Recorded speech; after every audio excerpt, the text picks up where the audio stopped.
Χρήση Gmail στο iPhone. Ανάλογα με το μοντέλο της συσκευής μας, μπορεί κάποια κουμπιά να φαίνονται λίγο διαφορετικά. Μην σας ανησυχεί αυτό. Η λογική και τα βήματα είναι τα ίδια.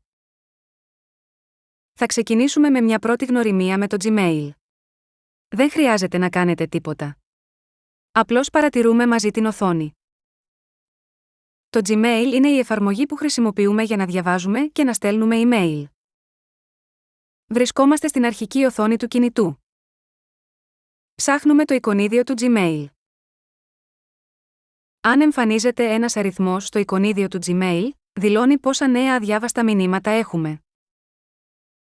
Αυτό συμβαίνει όταν έχουμε επιτρέψει στο Gmail να μας στέλνει ειδοποιήσεις, ώστε να γνωρίζουμε ότι έχουμε νέο email. Αγγίζουμε το εικονίδιο μία φορά. Μόλις ανοίξει η εφαρμογή, βλέπουμε τα εισερχόμενα. Εδώ εμφανίζονται τα email που λαμβάνουμε.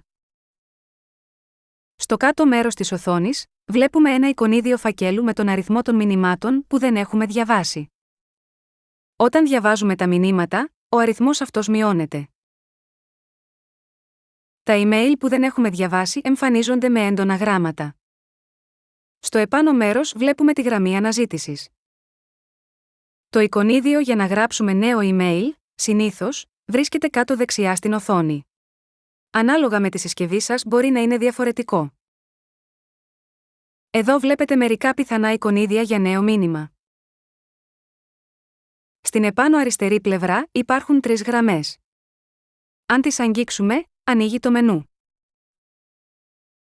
Εδώ βλέπουμε διαφορετικούς φακέλους. Η οργάνωση αυτή γίνεται αυτόματα από το Gmail, για να βρίσκουμε τα email μας πιο εύκολα. Αν έχουμε πολλούς φακέλους, χρειάζεται να κάνουμε κύληση προς τα κάτω για να τους δούμε όλους.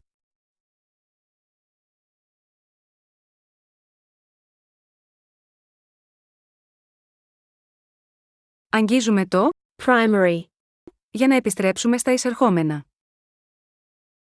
Ο αριθμός δίπλα από κάθε φάκελο δείχνει πόσα email δεν έχουμε διαβάσει ακόμη μέσα σε αυτόν τον φάκελο. Για παράδειγμα, απεσταλμένα, sent. Εδώ βρίσκονται τα email που έχουμε ήδη στείλει. Πρόχειρα, drafts. Εδώ αποθηκεύονται μηνύματα που ξεκινήσαμε να γράφουμε αλλά δεν τα έχουμε στείλει. Ανεπιθύμητη αλληλογραφία, spam. Εδώ πηγαίνουν μηνύματα που το Gmail θεωρεί ανεπιθύμητα ή ύποπτα. Κάδος απορριμμάτων, bin. Εδώ μεταφέρονται τα email που διαγράφουμε. Η καρτέλα, primary, είναι η βασική μας λίστα email. Εδώ βρίσκουμε τα πιο σημαντικά μηνύματα. Για να επιστρέψουμε στην αρχική οθόνη του iPhone, σύρουμε το δάχτυλό μας από το κάτω μέρος της οθόνης προς τα πάνω. Μπράβο! Κάναμε την πρώτη γνωριμία με το Gmail. Στο επόμενο βίντεο θα μάθουμε πώς ανοίγουμε και διαβάζουμε ένα email. Συνέχισε με το επόμενο μάθημα.